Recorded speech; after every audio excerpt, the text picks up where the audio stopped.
All right, welcome to Joint Conference Committee number 1 on House Bill 199. Welcome, House. It's nice to see some members from the House. We don't get to see each other so often, except for when we're across the dais, but today we get to be on the same side of the dais, so welcome. All right, Mr. Co-Chairman, I think what maybe the easiest way to do this is, since it is a House bill with Senate revisions, let's walk through the Senate revisions one by one and see what our position is on each of them, and then we'll go from there. Does that sound good?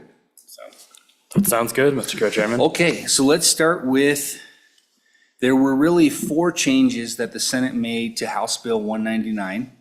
The first change was really non-substantive. The first change was to amend the name of the scholarship from the Wyoming Freedom Scholarship Act to the Steamboat Legacy Scholarship Act. And I would entertain a motion to accept that amendment. So moved. Okay, Second. all right. Is there any discussion on your end? I guess my only question. Mike? Sorry, thank you. Thank you, Representative Chairman. Strzok. I just was curious what was the reasoning behind it? That's all. Thank you. So we gave an impassioned speech on the floor of the Senate. So if you have the time, you want to go back and review that, it might elucidate some of it for you. But essentially, we just thought about what is this is a Wyoming scholarship. We want it to be as Wyoming as possible. So we thought about what is the most Wyoming thing in our state, and that led us directly to the Buck and Rider, and of course the famous horse that appears on our license plate and all over the state of Wyoming is known by the name of Steamboat. So we thought, why not dedicate a scholarship to Steamboat's legacy? If that's not enough to get your aye vote, I don't know what would. Follow up?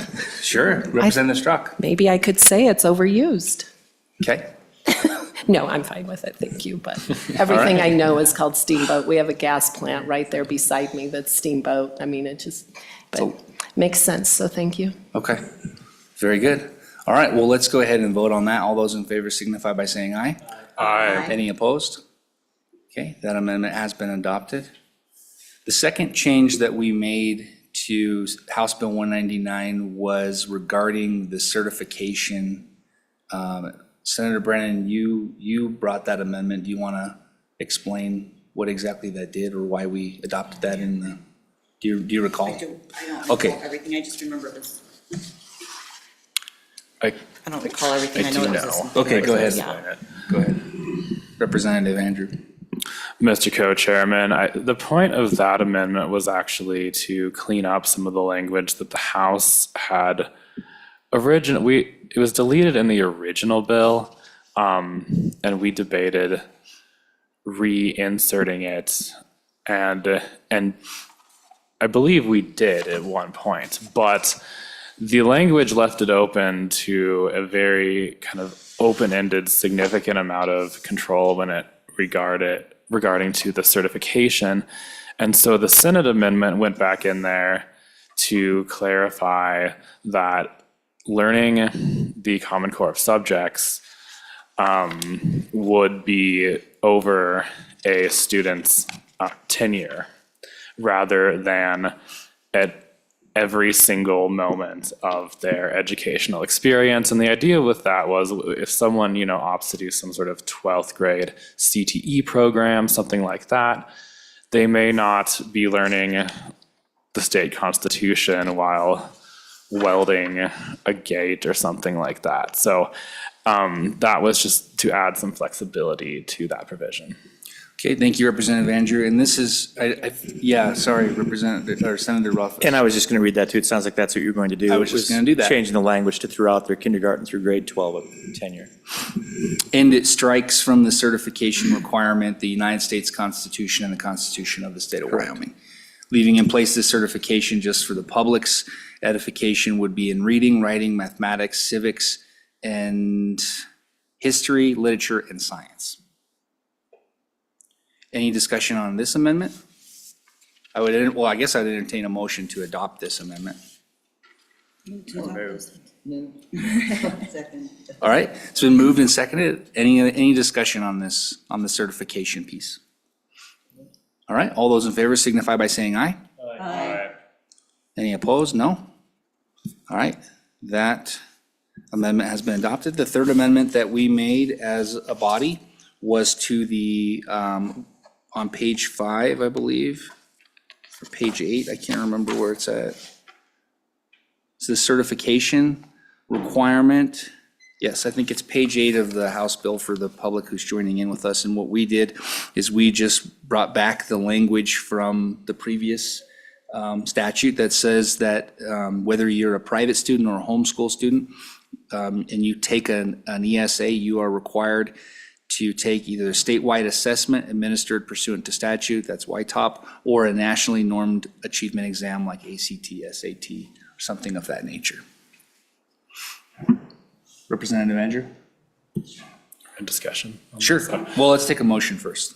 A motion to adopt this amendment. It's been moved by Representative Lawley, seconded by Senator Brennan. Discussion? Thank you, Mr. Co-Chairman. I don't think we love this amendment. We wanted to,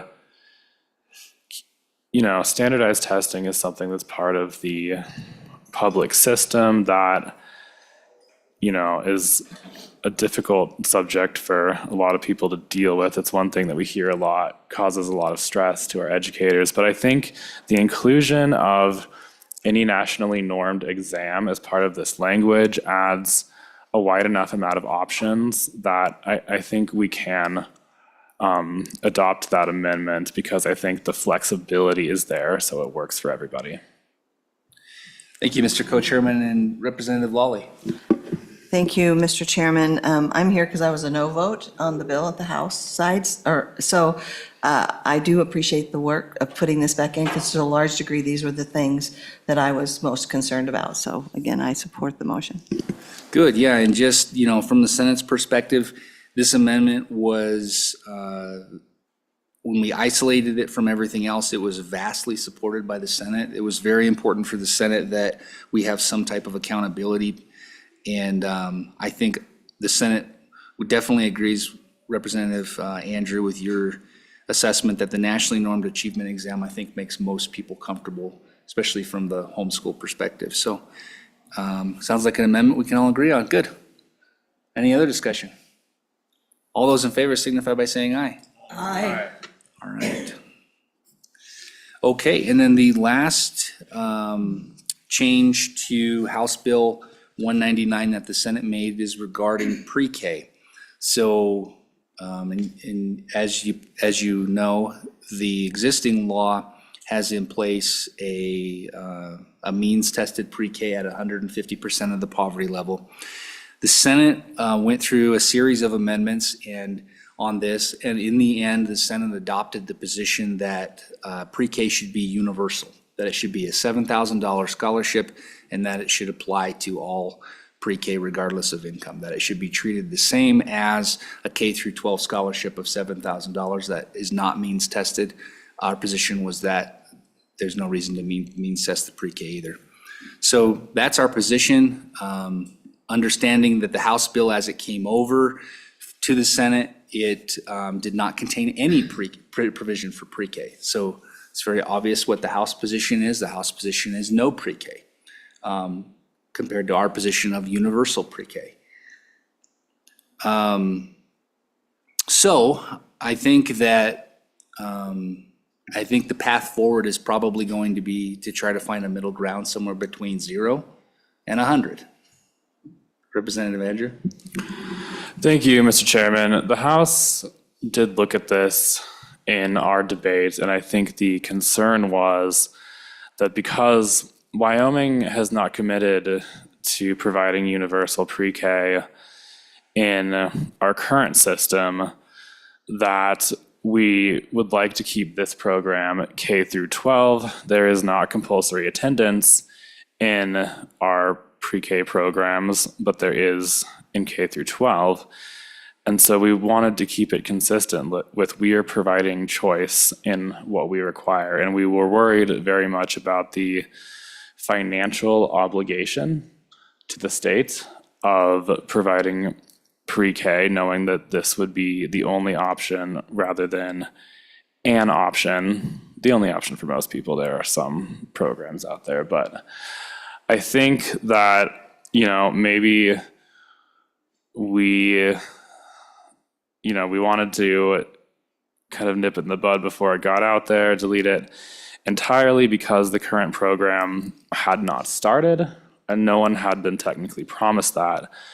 But I think what would be a good solution is to keep what was currently in law with the adjusted scholarship amount of $7,000, but keep the means test at 150%. So just responding to a few things. The first is the concern of not having any pre-K in this bill is that there are approximately 50 kids already in the program. So we've already created a law, created a process, created a scholarship, awarded it to just under 50 students, and then to take it away would be absurd. So I think that we can agree that that's not the right thing to do. Mr. Co-Chairman, I do agree with you. I think the thinking, though, was not to take it from someone, but rather that the application process is open and they have not been granted yet. So I just want to clarify that that was the thinking, but in the end, I do agree with you. Representative Lawley? Thank you, Mr. Chairman. I am a strong supporter of the pre-K piece of this. I was actually helped write the pre-K piece and based on a lot of research and the needs of our communities and the needs of parents to provide an opportunity for their kids to be ready for kindergarten. It's really about kindergarten readiness, and it's an issue we've had in the state, and it's continuing to impact education as a whole. So I support strongly the pre-K piece, and I thank the Senate for putting it back in. And again, it does seem odd to me to be universal in one part of it and not the other. I'm open to considering some adjustment there, but I really strongly support it.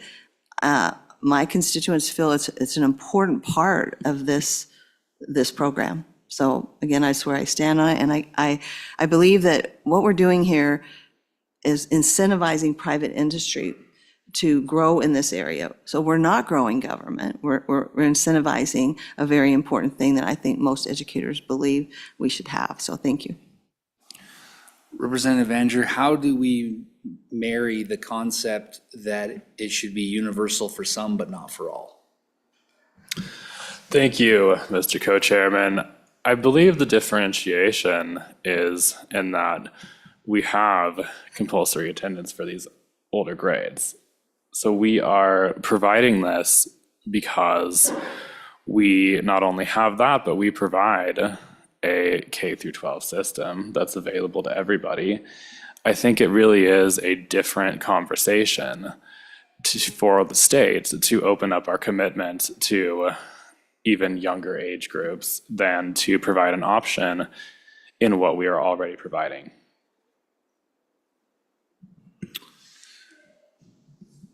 Representative Andrew, you threw out $150,000 of the poverty level and a $7,000 scholarship. The existing scholarship is $6,000 right now. So what's the logic behind adjusting it to $7,000 just so it matches the K through 12? Mr. Co-Chairman, that was just easier to not mess with more than one part of it. We felt like capping the eligibility was the most important part. Having that scholarship, but if we're gonna have it for low income students, I think it should probably be enough that people could pay for a program. Senator Rothfuss. Thank you, Mr. Chairman. So, and I appreciate the fact that we've narrowed it down to, the Senate side being universal pre-K, the House side regrettably being no pre-K. So trying to keep it in those bounds. The Senate strongly supported pre-K, 25 votes, so it's probably the strongest amendment on this. In fact, that outperformed the bill itself. The bill itself only had 20 votes, so the pre-K provision was actually more popular than the bill itself. And I think it's important to realize then that the Senate's pretty strong on trying to ensure that we have pre-K. A lot of the discussion of the pre-K was around what Chairman Andrew was talking about, making sure that it was sufficient to pay for it, recognizing that the primary user of this would probably be low-income individuals. But from 0 through 150%, which is currently in statute at $6,000, and we do have 50 people enrolled, just shy of 50 people enrolled at this point in time. There are other programs, there's TANF, there's Head Start, and so there is some availability. The more important area actually then is that next income category. The folks that might not end up getting the TANF support and the Head Start support, but still can't afford to send their kids to pre-K, trying to identify that population. So thinking about up to, say, 350, 400% of the federal poverty level, looking in fact at the legislation that we passed that was then vetoed, right, it was up to 400%, recognizing that Wyoming's upper limit on income-based decisions gets up to around 400%. If we took it back to 400%, for example, which was what passed both chambers last year, that would probably be a reasonable compromise where we're getting more people involved. We're moving it from the 150% that was vetoed from 400% to. So we're effectively restoring the program to what left both chambers. This literally passed both chambers a year ago. It was the bill. So that would be my proposal, would be to restore it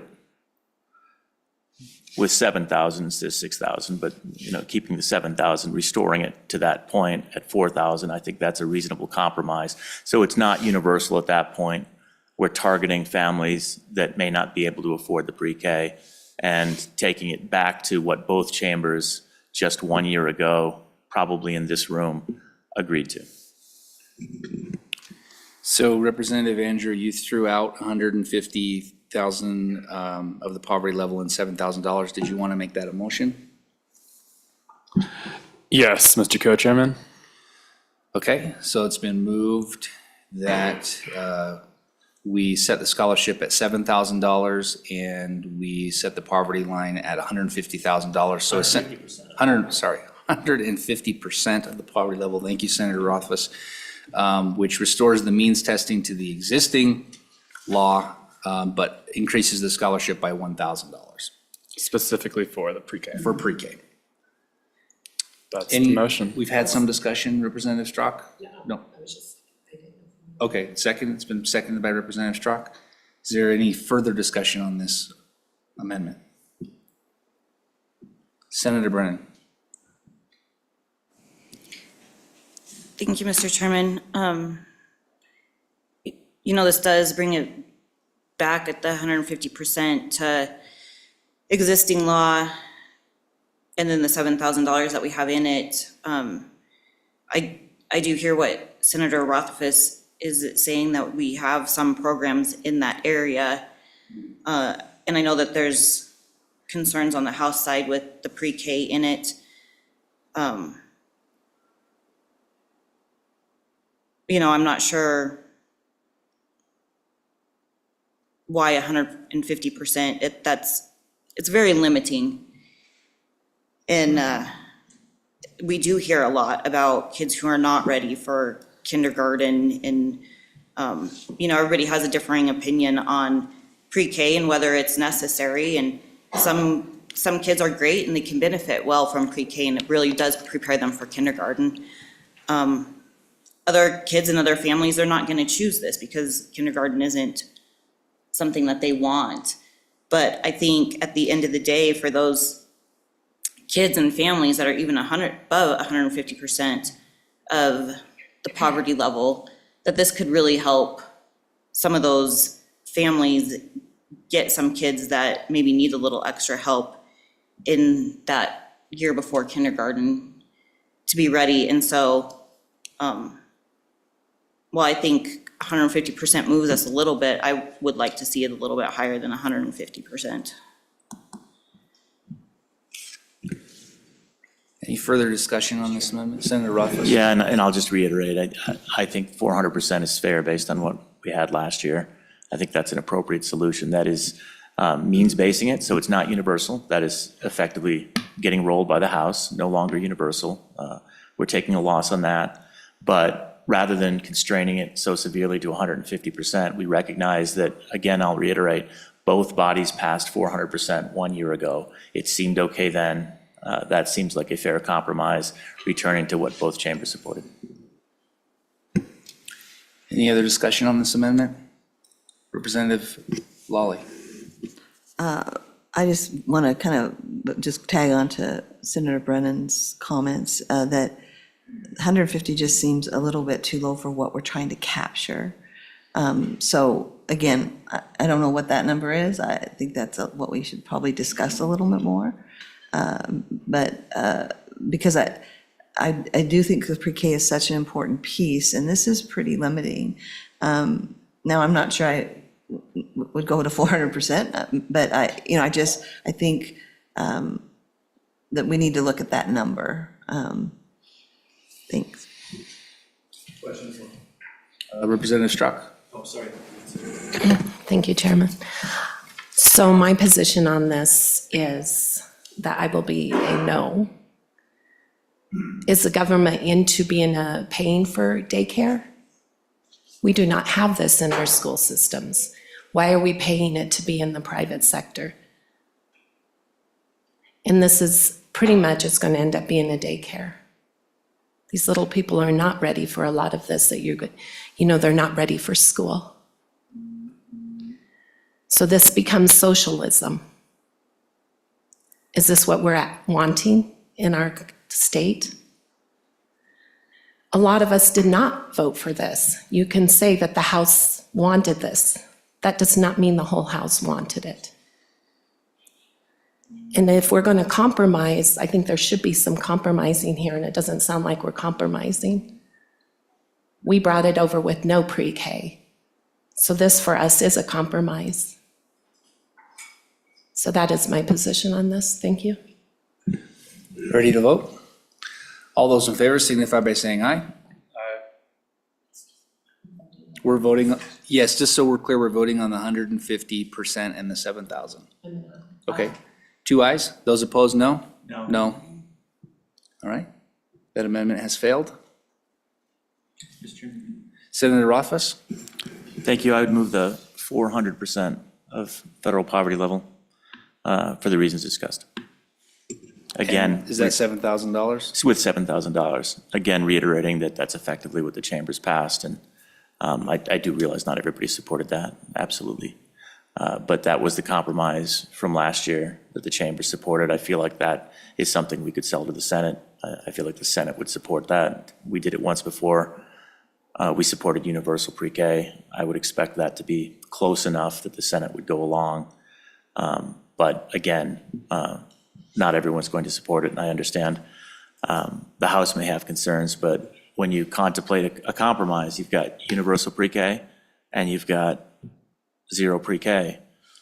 This seems like it's the 50% split, and that's how compromise tends to work. Let's aim for the 50% spot. Both chambers will be a little bit unhappy. Both chambers will be a little bit happy. Discussion on 400%? Representative Lawley? No? Any discussion? Representative Strzok? If we're going to do that. Your mic. Thank you, Chairman. So if we're going to do that, I would suggest some of this money be dropped. If we're going to be bringing it down, or we're bringing it up to 400, less money that's available. Okay, would you like to make a motion to amend the motion, I guess? We'll see if it's okay with the bringer. Okay, well, I would make a motion to amend the motion to bring that to 400%, then you bring that money down to 3,500. So the scholarship being dropped to 3,500. Senator Rothfuss? Mr. Chairman, it gets back to the discussion of when you're at the lower poverty levels, if you can't afford the pre-K, you can't afford to make up the difference. And the state average right now on pre-K and childcare basically is just shy of $7,000 a year. So the 7,000 is the right number. The 6,000 is close to the right number, right? Those two, if that was across the board, would potentially be acceptable. But by lowering it to 3,500, you might pick up some of the folks that are at that high end, the 3,000 or 300% to 400% of FPL might be able to afford it. But you've effectively cut out those at the lower end where they won't be able to afford the pre-K or childcare support. So I think that it's essential that we stay either across the board at the 6,000 or across the board at the 7,000, both pre-K and K-12. Although I understand trying to make that trade-off, I don't think anyone would support going to 3,500 on K-12, for example.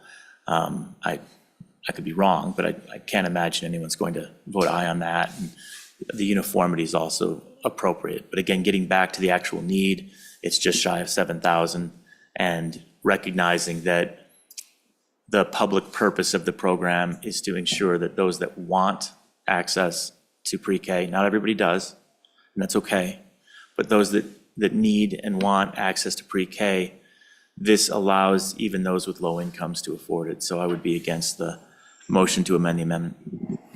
Just on the motion to amend, what the information that I have been provided is that the average pre-K program in the state of Wyoming is just under $7,000. So I think that's one of the reasons why we want to keep it at $7,000, is because if we're going to provide a pre-K scholarship, then we need to cover the actual pre-K. Because that's the idea behind the K through 12, is that we're trying to cover the cost of a private school being on average of $7,000. We're trying to cover the full cost. I don't know why we would treat pre-K any differently. Further discussion on the motion to amend? Ready to vote? All those in favor of the motion to amend signify by saying aye. Any opposed? No. All right, enthusiastically, no. We're back on the main motion. The main motion is 400% of the poverty level. Any other discussion on this? All right. Vote aye. All vote aye. All right. All those in favor signify by saying aye. Aye. All those opposed? No. Okay. Well, that didn't do very well. Well, it was worth a shot.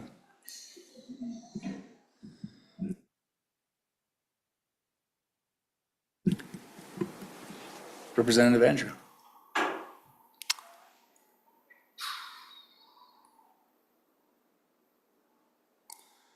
Mr. Chairman, Co-Chairman, I would maybe propose doing 7,000 up to the 150, and then between 150 and 250, do 3,000.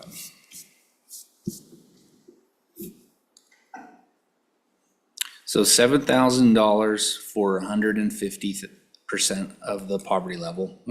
And then from above 150% up to 250% would be 3,000. Yes. Okay, you said you might, or you said I would move you that. want to make that a motion? Okay. Any discussion on this motion? Senator Rothfuss. Same concerns as before. I appreciate trying to move some ground, but it's just unaffordable. I mean, you've picked a population that can't afford the $4,000 difference. So giving them, I mean, that's just like, holding something out, but not giving it to them. I don't think it affects the lives of anybody in the state. It doesn't help anybody. It effectively would do roughly nothing, I think, right? They have to make up the $4,000 gap, and that's unaffordable for the population that you've targeted. Adding to the conversation, let's talk about the actual numbers. At 150% of the poverty level, we're talking about 862 kids that are estimated to enter the scholarship program. At 250% of the poverty level, we're just around, I believe it is 1,000 kids So we're talking about the difference between 150% of the poverty level and 250% of the poverty level is 24 kids.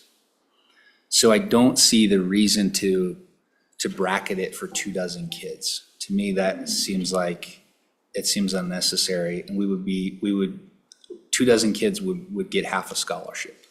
Whereas, so we're not really filtering a lot off. If the goal of that amendment is to try and keep the fund for this scholarship as whole as possible, or, without depleting it too quickly, I don't think that much is accomplished when we're only talking about 24 kids. Representative Andrew? Mr. Chairman, I believe that would be a lot more than 24 kids, maybe over 1,000 children within that bracket. Oh, I'm sorry. Yeah, 200 kids still. 200 kids. I think that would be significantly more than that. I think it's around 1,000. 1,000, you think it's 1,000 more? So it's like 1,800? Further discussion? Senator Brennan?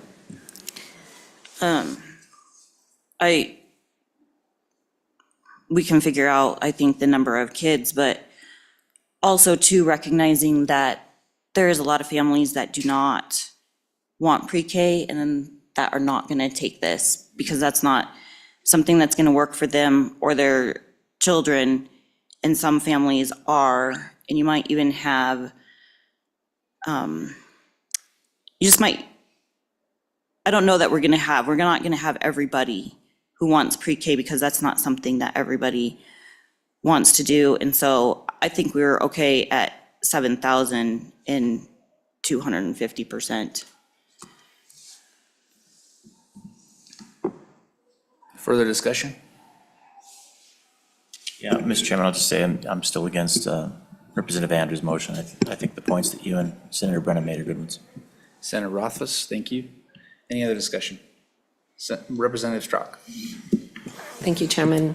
I would think this would be a good compromise then, if we are sitting here discussing that the 250. We've raised it some, met in the middle. Okay, I'm an aye on this amendment. Any other discussion on this amendment? Ready to vote? All those in favor signify by saying aye. Aye. Those opposed? No. No. That amendment has failed. Let's take a 15-minute break. We'll be back, Lily, in 15 minutes from 8:40.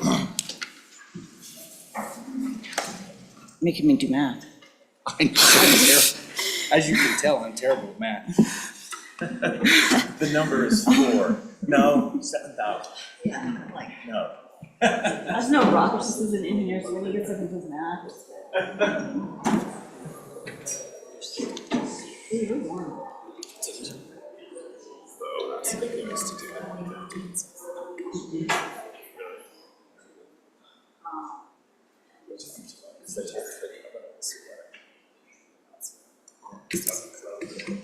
Take the 250.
All right, welcome back to Conference Committee Number 1 on House Bill 199.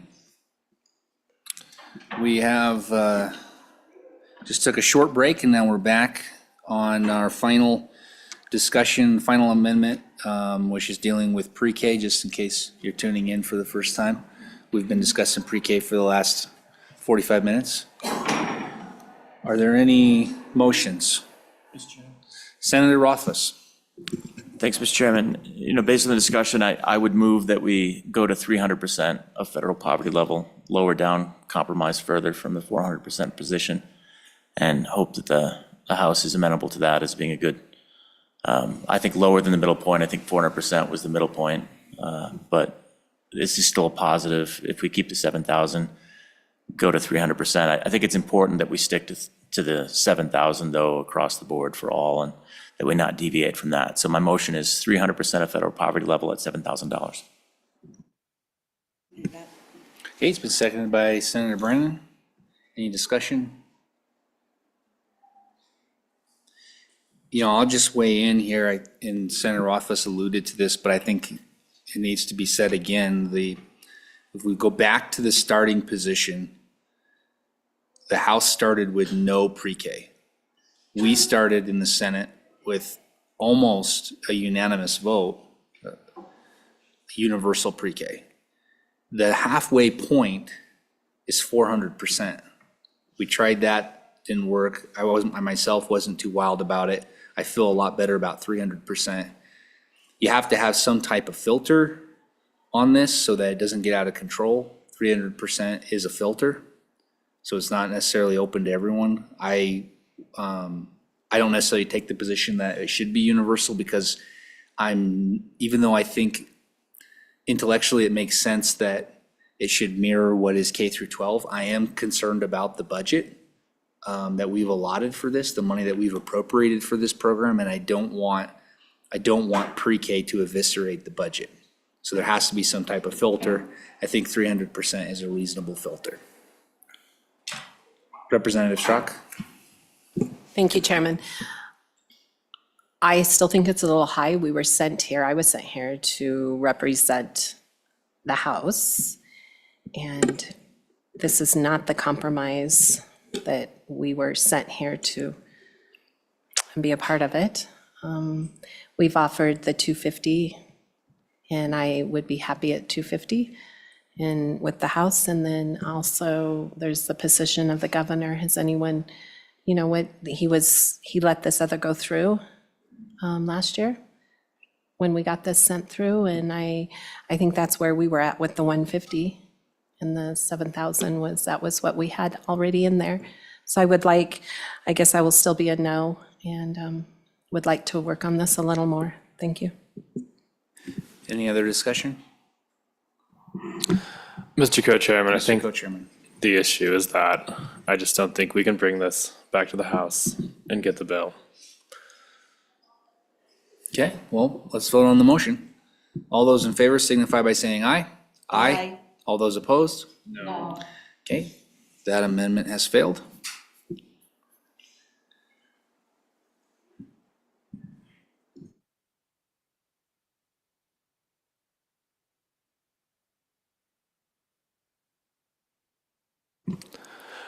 Mr. Chairman, I think Mr. Co-Chairman.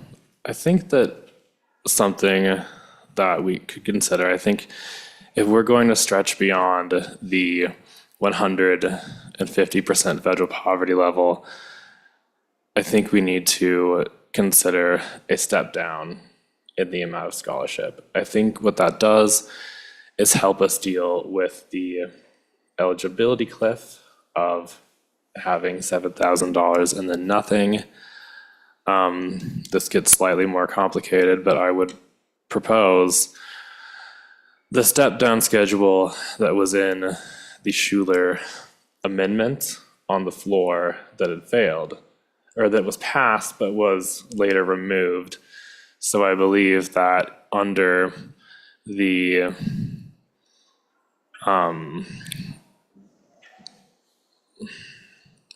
I have to read it again. I think that's complicated because I think the scholarship was at 6,000 at that point and not 7,000, but basically it was 6,000 under 150%.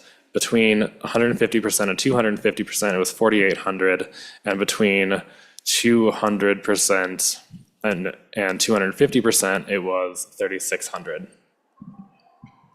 Yeah, Mr. Co-Chairman, I'll just tell you that's a non-starter because our body already rejected that amendment and rejected it pretty overwhelmingly when we moved to universal. I just don't feel like that would be appropriate for the Senate to reconsider that.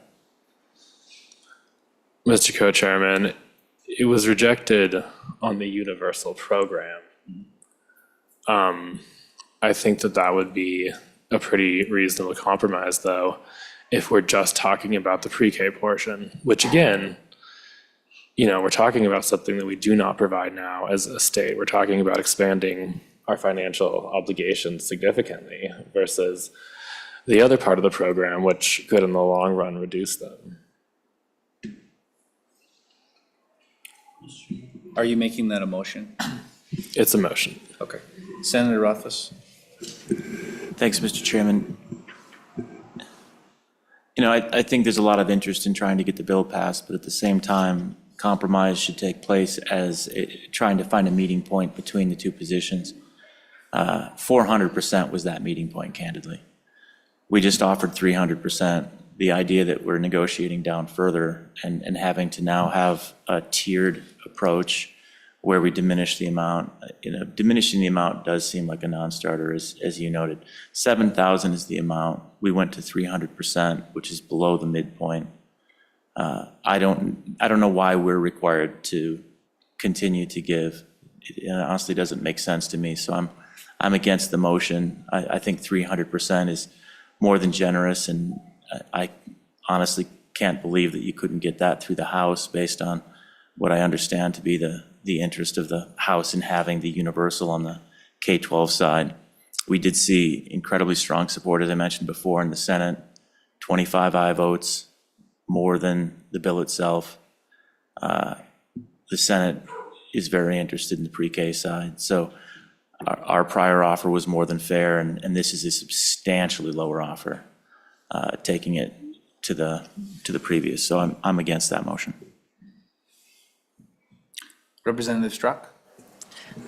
Thank you, Chairman. I would say we have agreed to all the amendments, everything that was changed. And so for us to just ask for this little bit, and I would appreciate, and the House would, if we could meet to lower that a little bit more to 250. Thank you.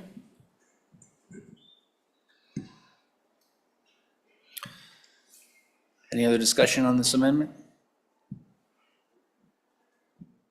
All right, all those in favor signify by saying aye.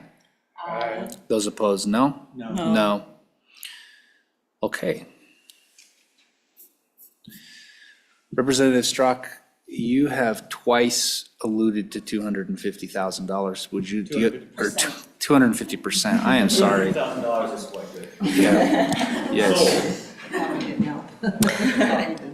Representative Strzok, did you have a motion? I would like to motion at 250% at the 7,000. Do you want to take a break and talk about this? Yeah, let's take a break. One moment. Stop in the hall. Give us 5 minutes.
All right, we are back.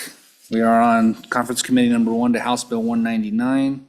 There's a motion on the floor. The motion is to move the poverty level for pre-K to 250% of the poverty level, and the scholarship would be $7,000. Discussion, Senator Brennan? Thank you, Mr. Chairman. I think this is a great, right here, we leave that 7,000. So we're not messing with the number, and I think we're still within the two positions of the House and the Senate. And so this is a place that I think I can definitely get on board with this. Senator Rothfuss? You know, I feel like we're giving too much. I think 300% was probably as much as we should be giving, so I'm going to resist.